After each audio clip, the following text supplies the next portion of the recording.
Welcome back, nonprofit friends. I'm Tosha Anderson, and I'm your host of a modern nonprofit podcast. Today, we're going to be talking about something that I don't know, maybe it's the financial junkie in me, the CPA in me, but we're going to be talking about scarcity. But scarcity, not just in resources, but in a couple of other ways that maybe we haven't thought about scarcity.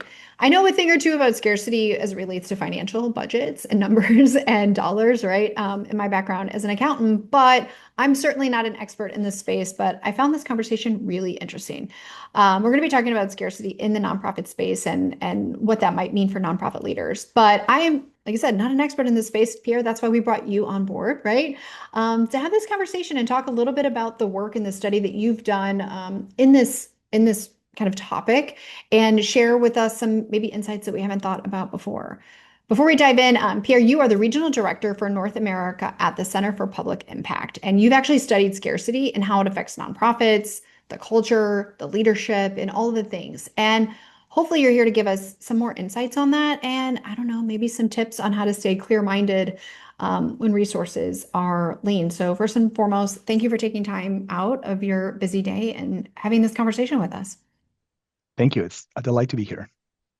So let's just dive right in. I kind of already laid the groundwork. We're going to be talking about scarcity, but a lot of people think about scarcity as it relates to money. But you actually believe there's other ways to have scarcity, whether it's financial, as we've already talked about, structural, and psychological scarcity. Can you walk us through these three different areas of scarcity and kind of what that means based on the studies that you've done? Certainly. So when we talk about scarcity in the nonprofit sector, you're right, we absolutely often reduce it to money. Not enough Mhm. dollars in the budget, right? Not enough reserves.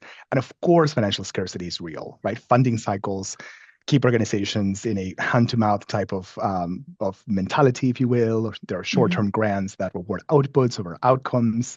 And what the research finds, or my research at least, is that scarcity manifests itself across multiple dimensions. And if we only focus on money, on the finances, we miss the structural and the psychological dynamics that Mhm. keep those organizations stuck, right? So structural scarcity is about the conditions that we set up without even realizing it. It's the Okay. infrastructure, the policies, the staffing models, all the things that leave the organizations constantly in a crisis mode, right? So I Mhm. remember one leader that I interviewed was running on a 24-hour shelter. It was a domestic violence shelter. And she had no HR, no IT support, constant staff turnover. She got Mhm. heavy compliance demands from the state and from funders. Mhm. And it was evident that there wasn't a choice, right? There was a Mhm. system designed with the assumption that the organization can absorb endless complexity without the scaffolding it needs for it to be sustainable. Mhm. So that's one dimension.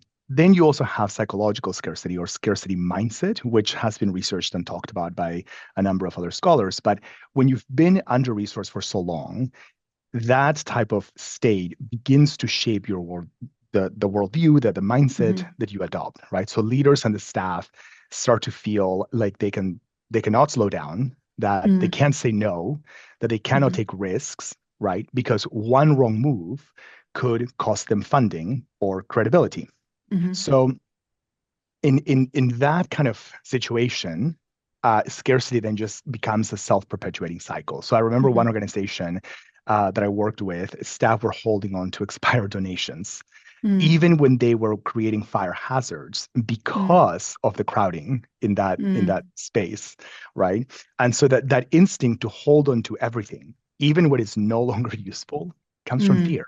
It's a Mhm. mindset that is focused on preservation, if you will, rather than adaptability and flexibility. And in Mhm. some extreme cases, it can make it really difficult for organizations to reorganize or to innovate. So, Yeah. what I found in my research is that these dimensions of scarcity reinforce each other, right? Mhm. Financial constraints lead to structural weaknesses, which feeds psychological stress, which then in turn make it harder to break out of that cycle. So, most frameworks that are out there only really address one piece, the financial piece. And Right. if we want nonprofits to be truly resilient, we have to fund them differently, and we have Mhm. to redesign the conditions that they're operating in. So that to me that's kind of at the crux of scarcity research. Yeah, that definitely speaks to me in my experience working with so many different nonprofit organizations and working within nonprofit organizations. And I think it's the financial scarcity that leads to that structural scarcity, at least in my experience, right? Where there's never enough money. We just have to get used to doing without. And we often do continue to do without until there's a point where it leads to high burnout with staff. right? I'm one of those folks, frankly, that left the industry for that particular reason, Mm, and just continuing to do more and more and more and more with the same amount of people, which feels often like more with less because there's just more work to go around with the same number of people. So people are just taxed endlessly, which, I mean, that's what we're talking about, right? Stress and underinvestment. I'm curious in your work, like how have you seen this really shape or impact the culture within organizations when they're just exposed to this chronic stress and underinvestment? yeah. So systemic neglect, right? The psychological stress, those are, I think, less visible forms of scarcity, right? And Mm, but they don't just influence how nonprofits operate, to your point, right? They shape the way that cultures form inside out, right? The ways that the cultures manifest themselves. So systemic neglect often shows up when organizations are asked to carry impossible burdens yeah. without the policy environment or the infrastructure to sustain them, I think. So Hmm. there is a chronic underinvestment that sends an implicit message here. And that message is, you know what, your work is not a priority, Hmm. right? And so over Hmm. time, that message seeps, if you will, into the organization, right? Staff begin to internalize the idea of we got to do more with less. Hmm. And this is just how it is, right? And Yeah. then leaders stop advocating for what they need because Hmm. they're afraid of seeming ungrateful Right. towards the state, towards funders, right? Now, when you add or layer the psychological stress of scarcity to that, it becomes cultural. So the Hmm. constant survival mode fosters fear. It fosters self limitation, right? And Hmm. and it fosters competition both internally and externally with other Hmm. stakeholders. So I remember one leader in one of my studies in my dissertation study told me that the biggest implication that for her and her staff is self limitations. And she said, if we don't think we can do something, we are just not going to pursue the opportunities to do so. And she said, Hmm. collaboration just breaks down as staff feel the need to protect their clients. If you like, for Hmm. example, in health and human services, right? Or they need to Hmm. protect their programs. So long-term planning just becomes almost impossible when everyone Right. is focused on the next crisis. Right. Now, here's the thing. I think that the good news is that culture is not static, culture is not fixed, Hmm. right? So in the organizations that were more resilient, leaders invested in staff well-being, right? They invested in professional development. Hmm. They intentionally built collaborative cultures. They carved out time for strategic planning, right? They created space to ask what if type of questions. They Hmm. celebrated wins. I remember they reconnected staff to the mission in so many practical ways. And so those practices are just examples that helped people lift their heads from the day to day and see Hmm. the possibilities beyond scarcity. Yeah. So I'd say that scarcity is not just about funding again, it's about how organizations experience being unseen and unsupported. And if we Hmm. don't address those cultural dynamics, I Right. think that even well-meaning fixes are not going to break the cycle. What comes to my mind as you're talking about this, I think about all of the conversations I had with people that are starting nonprofits, they're founders, I don't even remember what the recent statistics are, but the overwhelming majority of nonprofits, fail to continue operating beyond, a year or whatnot.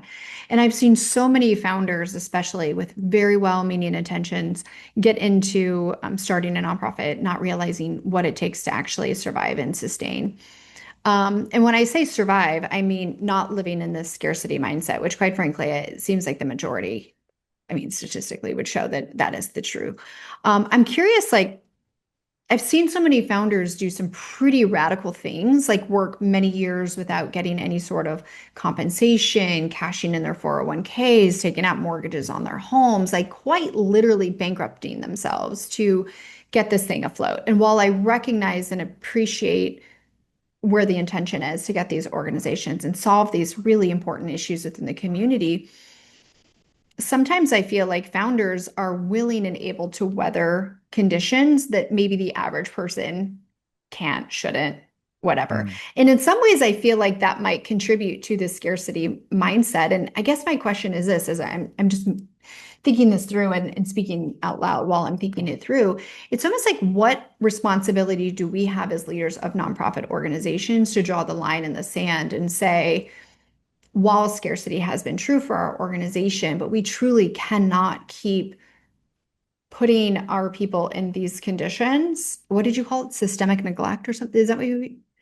Is that what I the word probably that said that. Yeah. Yeah. I do something speak about something to systemic that, neglect. something neglect or infrastructure neglect or something, that's what I was thinking about from a almost like a neglect standpoint. Like, at what point do we actually have a responsibility to say, like, this is not like sustainable? So in the example of like the domestic violence shelter that you had talked about, and I've been in several domestic violence shelters and seen that firsthand, and I've been in and around family and social service agencies for 20-ish years, right? Mhm. And the example that you gave is not at all uncommon. I mean, that's Mm-mm. probably more often the standard than not, right? And so I don't know what the solution is, but sometimes I see more extreme examples than others. And sometimes I just want to say, like, you cannot be continue doing this to yourself or the folks that are also in this space, because to your point, this persists for a period of time and then it does become a bit of a culture, and with enough years go by, and then the board that you might have absorbs that culture, right? And then where does it ever end, if any? And what responsibility do we have as leaders to find a different path, or say, look, we want to be the solution here, but maybe we just can't. I Mm. don't know. It's just going through my mind. I don't know if you have the answer to that question, but That's a loaded question, because I think what you're talking about really is shifting from being crisis driven Mhm. to clarity driven, right? When Mm, so much feels urgent, so much feels under resourced, right? And the yeah, question, I think, becomes like, what does it mean? How do you make that shift, right? yeah, And I think it is one of the hardest shifts to make, because mm, frankly, urgency is seductive. yeah, When everything feels on fire, mm, responding to the immediate need can give you an adrenaline rush in a way. yeah, And it can yeah, feel like the only responsible thing to do as well, right? hmm, But that crisis-driven culture, to your point, keeps hmm, leaders, founders, and organizations really trapped in short-term thinking. So, and I think it hmm, drains people, right? It makes it hmm, impossible to address the deeper issues driving those crises in the first place. So, hmm. I think a clarity-driven culture is a little bit different, right? It doesn't Okay. just ignore urgency. I think it finds the root of the cause. It asks the why, right? Mm, It roots the organization in the why, if you will, the core mission, the values, the long-term vision. So that way decisions are not made with panic. They're made with right. intention. And I've Mm, seen leaders create that shift by slowly um, slowing down, if you will, just enough to ask better questions. And those questions are, what's essential right now and what can hmm, wait? How hmm, how are the choices that we make today align with hmm. where we want to be in a year or so? Um, I think it also means distributing decision making instead of holding it all at the top, Mm, right? mhm, So when staff have clarity about priorities, they can act with confidence without wanting that constant sign off, right? Because that reduces bottlenecks and burnout. And sometimes we as leaders want everything to come to us because we want control, right? Or we've been used to that. And I mhm. remember one organization that I studied started using decision filters that Okay. were tied directly to the mission and that were tied directly to the strategic goals. And so a decision filter is simply a small set of questions or criteria that Mhm, everyone can use to guide their choices and decisions, almost like a mm, compass, right? So you might think about asking questions. I'm trying to think, like, for example, um, how a decision is going to directly advance your mission.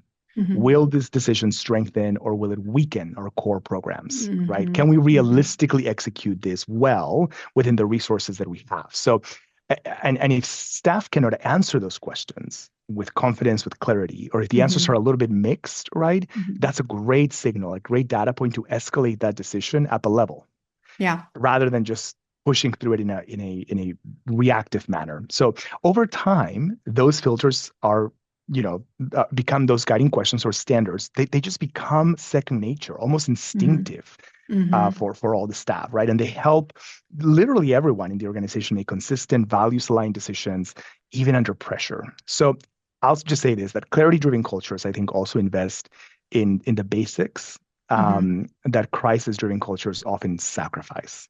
mm, So staff well-being, collaborative relationships, time for planning, right? Those things that might feel like luxuries when you're under resourced, but they actually make the work sustainable. So ultimately, I think that shifting to clarity is about reclaiming your ability to lead from vision Hmm. instead of fear, right? It's not about ignoring the urgency. I think it's about creating the internal steadiness in your culture to navigate it, to navigate that crisis, that urgency, but without losing sight of what really matters at the core. Wow. I love a lot of that. I'm curious, and maybe an odd question. I feel like we talk about this a lot in leadership, and I think most leaders know we need to slow down in order to speed up, or we need to slow Mhm. down in order to go further, various ways to phrase that. For somebody that's listening that might suspect they're in crisis mode, and by the way, if you're suspecting you're in crisis mode, you probably are in crisis mode. What does that look like in a very practical sense that you've seen organizations that do this kind of planning, clarity driven, taking intentional pauses? What does that look like in real life and practice? Is it kind of a weekly leadership meeting, some sort of quarterly like retreats? I mean, truly for those of it's like, yes, I want to move into clarity mode. I want to think about the planning, but what does that look like? Does that look like a sabbatical where I just, sit somewhere with my journal and reflect? Or what have you seen the organizations that you would say do this well? How does that actually show up in their operations and how the leadership might interact? Yeah, there's so many layers, I think, to that question because it should show up at the individual level, at the team Hmm. level, and the organizational level, and the expectations that you set with funders on the board, and your external stakeholders. So Hmm. I'll just give a couple of examples, although not at every level, because that'll take quite a bit. Yeah. But at the individual level, or rather at the team level, right? We have, for example, at CPI, um, quarterly quarterly leadership meetings, right? Hmm. At first, we and in-person intensive kind of offsites in which we are connecting as individuals. We are talking about what made us proud in that quarter, right? Where the shifts that we need to make, and we make commitments that Hmm. we follow up through, right? And Hmm. we also then tie that to the resources that are needed. We talk about trade-offs as Hmm. we're making those decisions. So that's one example, I think. Um, Another one that I'll touch base on, that I'll touch a couple of points on, is the soft skills, I think, that are essential as a leader when it comes to Hmm. making difficult decisions or holding relationships, sustaining hope for the organization, especially Hmm. in crisis. Because CPI, we are relatively well-resourced organizations, but there are others that are not, like domestic violence organizations, for Sure. example. And I remember one of the things that we did at an organization that I was the deputy CEO of and chief strategy and operations officer is we shut down. Again, this is a housing organization, right, for survivors of domestic and sexual violence. We shut down operations for an entire week. Wow. And that's unheard of, right? In a crisis, if you don't shut down the emergency room, if you will, but we Hmm. shut it down with contingency plans, and we use that week not only to connect and reset, but to do strategic planning. Mm. And that resulted that was one of many examples, but that resulted in a trajectory that put the organization in a position that we doubled the budget within 2 years, Hmm. right? Because we were able to pause and identify the things that we didn't need to to do in the Hmm. immediacy, and try to figure out how to extract ourselves from that. I love that example because I think so often we feel like in business, for profit, nonprofit, whatever it might be, that we don't have the time to do the planning. We don't have time to have the meetings. We don't have time to have the conversations. And I think you give a really great example of an organization, and this is often the case with nonprofit organizations. A lot of them are shelter based or they're 24-hour Yeah. facilities, and the staffing is, on all the time. And I think you give a really great example that if an organization like that can find creative ways to pause things for a bit and have some time for reflection, discussion, and really talking strategy, what an impact that makes. So it's good food for Yeah. thought Could for I those could of I us go listening. back to a point that you made around Yeah. kind of individual leaders kind of burning out, not knowing how to step away, right? And I'm going back to that this thinking of what soft skills are needed or are essential, Mm-hmm. right? And of course, there are Mm-hmm. several, but one that just came to mind that I'd emphasize, and I think it might surprise people, is the ability to truly disconnect and take time off. And I know everyone in Mm-hmm. the field says that, right? And in the nonprofit world, we almost glorify this constant Yeah. availability, right? But it's actually one of the quickest ways to erode your judgment and your Mm-hmm. relationships. I once worked under a brilliant CEO who just had not taken vacation in years because Mm-hmm. everything, literally everything, rolled up to her, Mm-hmm. and she didn't have the trust in folks yet, right, to hold down the fort. So while she was away, um, she was constantly plugged in, right? She Mm-hmm. stayed tethered to the work. So we intentionally, when we talked, we decided to change that. And so for 6 months, we prepared for her to take a 2 week vacation, Mm-hmm. and we created a clear delegation of authority and clear delegation for escalation pathways, right?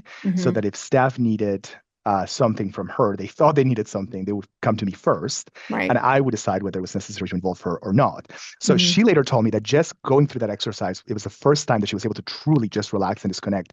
And this here's the thing though, that everybody talks about well-being and it's important for yourself and and your Mm-hmm. sustainability, but this wasn't just good for her well-being. I Right. think it was critical for the organization's growth and Yep. sustainability because psychologically, it takes about a week to truly disconnect, right? Mm-hmm. Like for your brain to disconnect and to shift gears. So, and if you think about your own vacations, the first few days, you're still kind of checking emails or checking your text messages, checking Right. Slack, right? And then by the second week, you actually start to detach. And that's when your mind begins to see a bigger picture. You start to making connections that you hadn't before about work, Mm-hmm. right? And you solve problems that have just been sitting there and you've been stuck on. Mm-hmm. So I call this vacation hygiene.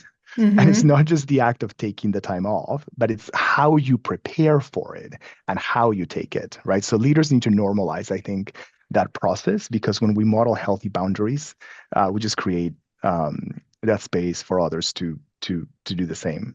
Yeah, I completely agree. I went through an exercise a few years ago, building up to that. My first, go at a significant vacation was about 2 weeks, but I had the ultimate goal of doing that for 30 days.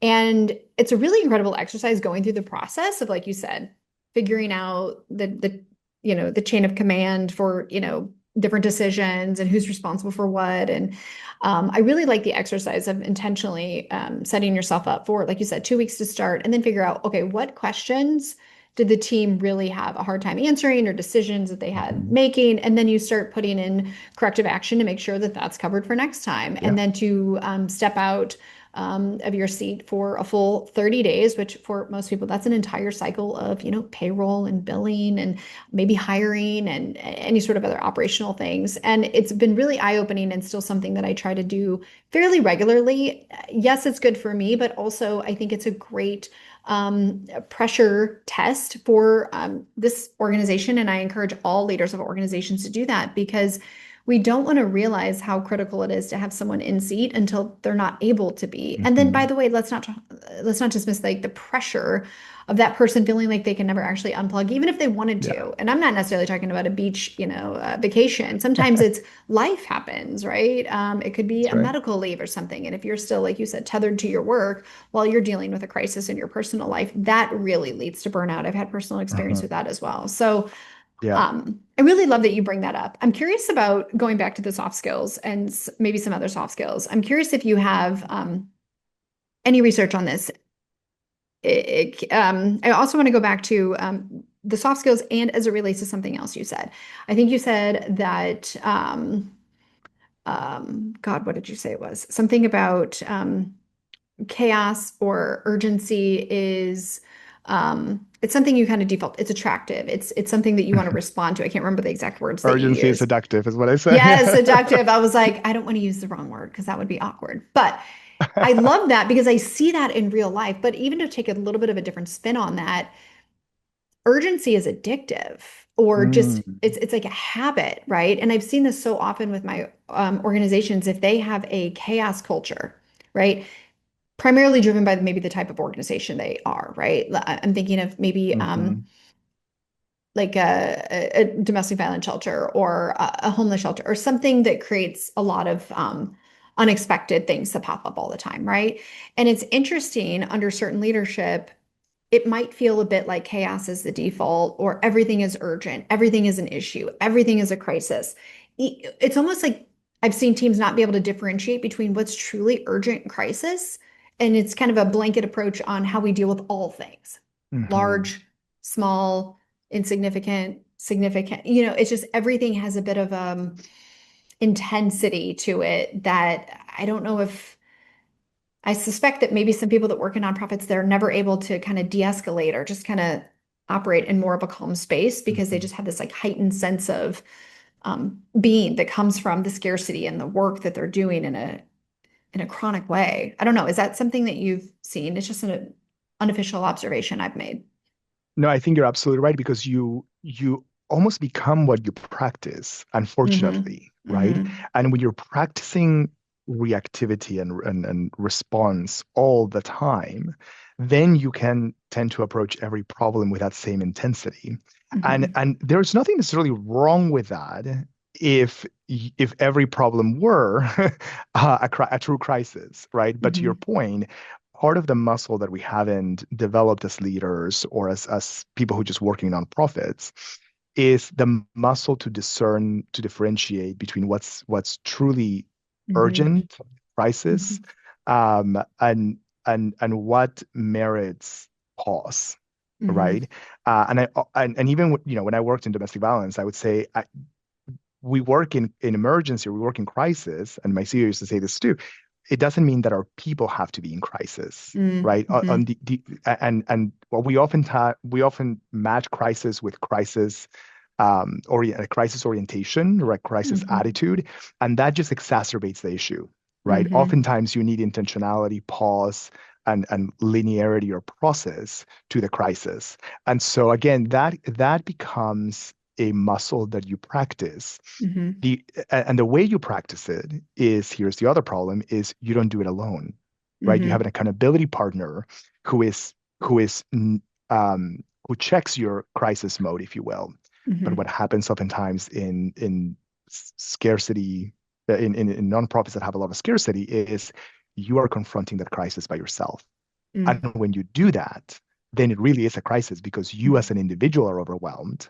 But when you have an accountability partner who you call at 8 p.m., right, or any time of the day, and you're like, you know what, I'm really dealing with this thing. Help me think through it, right? Mm-hmm. The person approaches the work, the problem in a different manner. Mm-hmm. So I think it's really important for us as organizations to ask, how do we exercise the muscle of discernment around crises? Mm-hmm. And that can change culture to culture. I mean, there are some standard things I think that people can do, but I think that's a question that is worth having with your Mm-hmm. teams. Mm-hmm.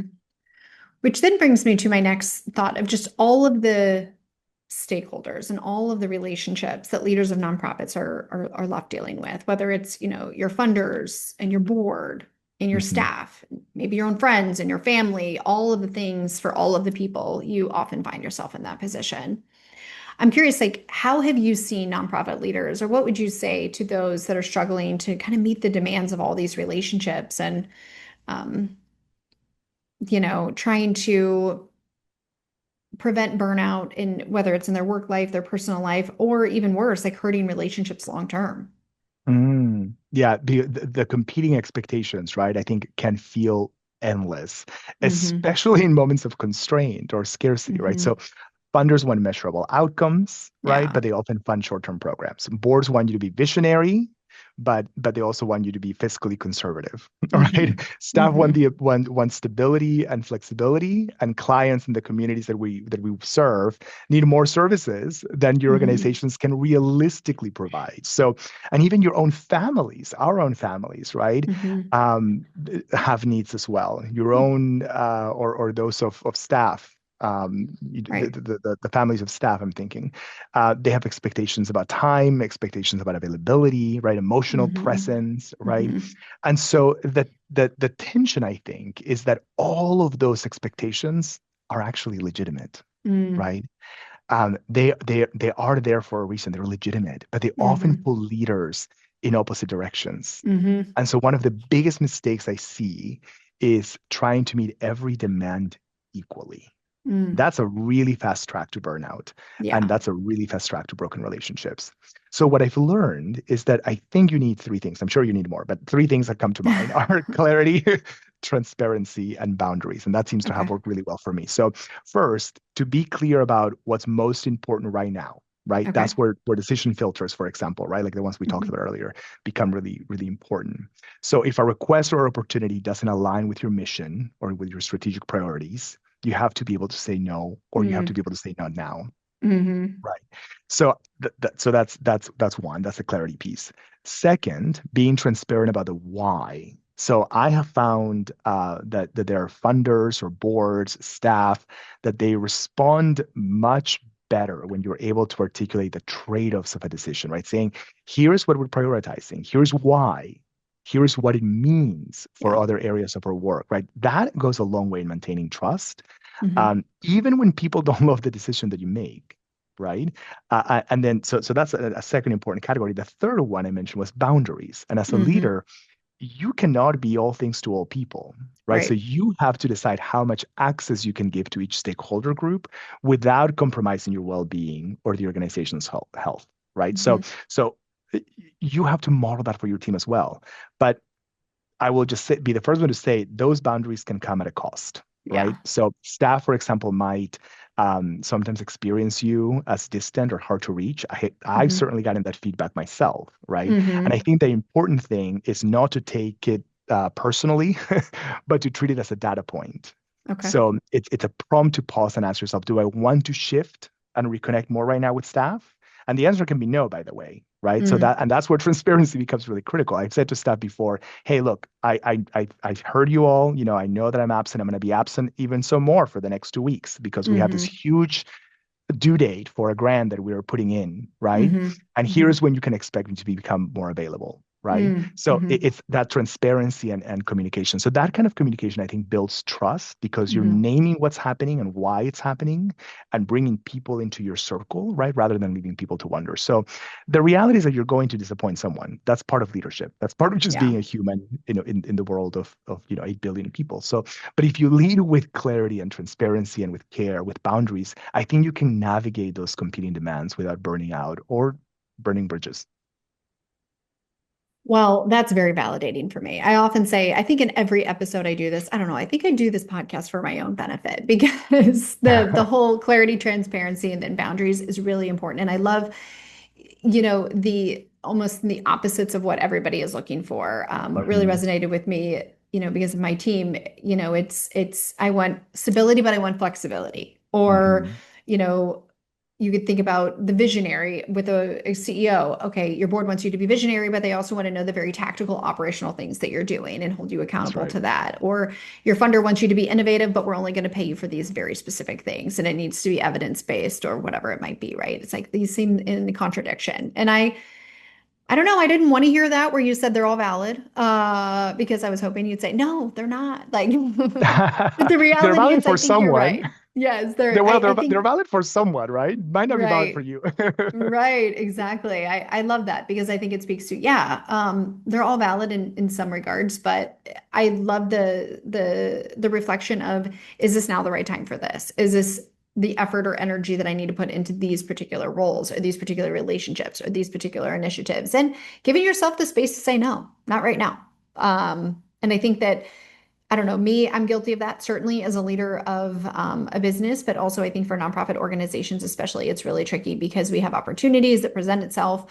We know that can make an impact on our staff's life or even in our community that we're serving their lives. So it's really hard to not say yes to all of the things. Yeah. Um, Pierre, we keep talking about so many different things, and there's so many other questions I want to ask you, but I want to leave space for this because you have so many good little nuggets and insights. So I just kind of want to leave this conversation with this question. Really, it's if you have one simple practice that you would advise any nonprofit leader to try just this week to feel less scarcity driven and more mission focused, moving from that chaos to clarity. What is the best like next thing that somebody can maybe just try as a habit building for next week? I had a mentor and a professor of mine who loved to, or who advised us to have a personal board of directors Okay. that would hold you accountable. So she said, nonprofit boards, nonprofits have boards Hmm. that advise you, that advise the organization, that advise the mission, that position the organization in the larger ecosystem. She said individuals need that too. Mm. And identifying the goals of that personal board of directors can help those friends, colleagues, mentors hold you accountable, right? Okay. And it's not like you have to bring them into a meeting all the time, Right, like right. A an board official meeting. meeting. But, right, exactly. Although I will say I took that a little extreme sometimes, and I would bring some friends together and be like, "Give me feedback, like what so that's You're that's like, why taking did I it do this very again? No. seriously. I know, right?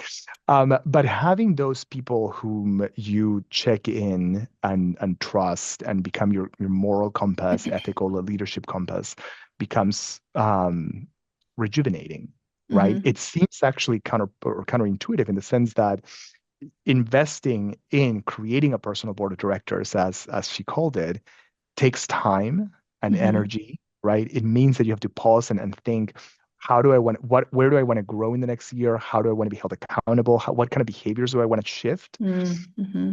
It means being vulnerable enough to articulate those answers Hmm. to those colleagues, friends, and mentors that will Hmm. form your personal board of directors. Hmm. Um, and it means investing time to check in every Hmm. quarter, every so often, Hmm. and adopting, pardon me, a reflective practice and adapting to the feedback that you get. That's been really helpful for me in terms of maintaining sanity in chaos. Okay. Can I ask you, because I always like to paint what done looks like, as Brene Brown would say. Hmm. Give me an example. Like, what would that look like? Say I wanted to do a personal board of directors, and I think I probably have some element of this in my life. I have like health and wellness and like fitness. I have, somebody I lean on for that. And, you know, maybe leadership, my business partner, he's definitely one to tell me, hey, you might want to think about this. I guess what I'm thinking about when you describe this is having a circle of people that will be honest with you. Because I think also Mhm. sometimes when we're in leadership roles, people aren't always honest with us. It just kind of comes with the territory, I think. And to have people that you can trust that are going to say, you set out to do this, or this doesn't seem like it's in line with the character that you're trying to build for yourself, whatever it might be. I'm curious, like, as an example, am I on the right track here? Like, what would be the types of people, hypothetically, if you just pick a random person, that they might center their goals around, and who would those people maybe be in their life that would fill that space? Because I think sometimes we think about personal board of directors like, oh, my partner in life, or Hmm. spouse, whatever. Maybe it's my mother, or maybe, but maybe not. Maybe it's like professionals you hire, right? Right. So I'll give you an example. I have a friend who is, I would consider an expert in organizational burnout. Mm. And her name is Jessica Wallace, and Dr. Jessica Wallace. And she's a close friend of mine, one of my best friends. And she is part of that personal board of directors Hmm. because she'll recognize as an expert in burnout and as a friend when if I'm burning out or if I'm in the track Mm. or in the path Hmm. towards that. And she's said like, "Hey friend, you seem a little stressed. What's happening?" Right. And the Hmm. fact that she can recognize and we have trust through which she can say, something is off kilter Yeah. here, right? Yeah. That holds me accountable to say, Mm. somebody who cares about me, who loves me, whom I love, has Hmm. recognized a slight shift that needs to be recalibrated. Hmm. So that's an example of what a member of that personal board of directors would do for I love you, that. right? Yeah. A friend, and also somebody that obviously has maybe some additional insights in that. That's an added bonus, of course, right? Right, right. Pierre, this has been such a fun conversation. I love having, I find myself having conversations in some form or fashion about this all the time, informally, not recorded. So thank you for an opportunity for coming on and having this conversation, letting me record it, and letting other people get some of your insights and all the work that you've been doing in this space. I know that some people might be looking to connect with you or follow along or maybe learn more about the work that you're doing. If that were to be the case, what would be the best avenue? Where should people go to connect? Sure. So I'm happy to share. My professional info is at the Center for Public Impact.org. My email professionally, it's Pierre at centerforpublicimpact.org. But my Mhm. personal email is also Pierre Berastain at gmail.com, or just my first and last name, pierreberastain.com, will also pull up my personal website. Okay. But yeah, love to hear from folks, love to connect with people who are kind of grappling through some of these questions. Yeah. And thank you for inviting me. This has been a really lovely conversation. I appreciate it. Well, good. We'll put all of that in the show notes so that people can connect with you as it makes sense for their organization. Again, thank you all so much for listening. As I do every single episode, please engage with the content in some way, like, subscribe, rate, wherever it is, whatever it might be appropriate for that particular platform. It allows the meta world to let other nonprofit leaders like yourself know that this content exists. Thank you all so much for listening. We'll see you next time.